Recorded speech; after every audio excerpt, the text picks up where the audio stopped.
propose à la collectionneuse la possibilité d'habiller sa poupée comme une enfant en fait. En fonction du prénom de sa poupée, en fonction de son goût à elle personnel, en fait elle agit comme une maman avec son enfant. Elle va venir acheter des vêtements chez moi, tout comme elle achèterait des vêtements pour son enfant, quoi. Voilà.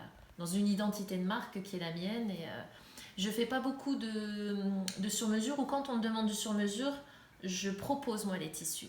Si on me dit je veux tel ou tel type de tissu et que ça correspond pas à mon identité de marque, je dis tout doucement, bah voilà, je le ferai pas parce que je sens qu'en termes de créativité, j'ai pas envie de faire du mass market en fait.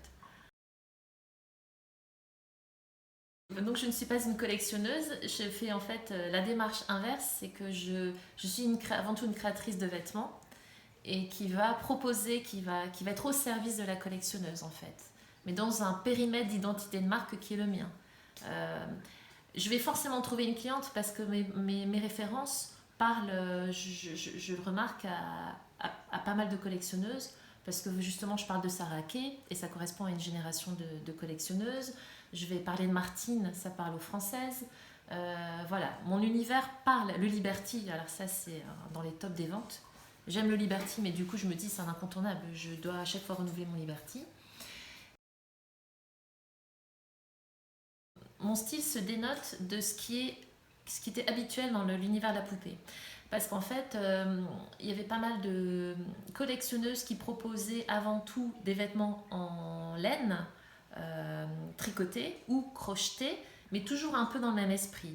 Et souvent, alors il y en avait qui étaient très créatives, qui faisaient leur propre patron, etc., leur propre grille de tricot. Mais il y en avait qui se basaient sur des modèles déjà existants. Et souvent, c'était des trucs très fanfreluches, avec des volants de laine, etc. Moi, c'est pas du tout mon truc. Et on a commencé à être à peu près toutes...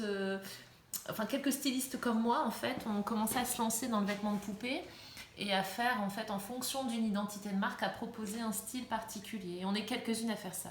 Et souvent, le retour que j'ai, c'est «j'adore votre univers». En fait, la personne, elle adopte avant tout mon univers.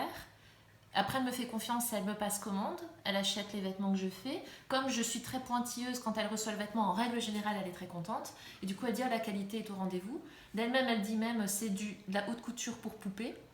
Elle dit même, si vous voulez faire plaisir à votre poupée, vous faire plaisir à acheter au Canary Rose. Donc en fait, voilà, petit à petit, en fait, j'arrive à rentrer dans cette démarche qui tient à une marque de prêt-à-porter, c'est-à-dire d'apporter une identité de marque au départ, d'apporter la valeur du produit, et puis après d'apporter la fidélité, parce que la personne, elle s'identifie à ma marque comme elle s'identifierait à une marque de vêtements pour elle, en fait.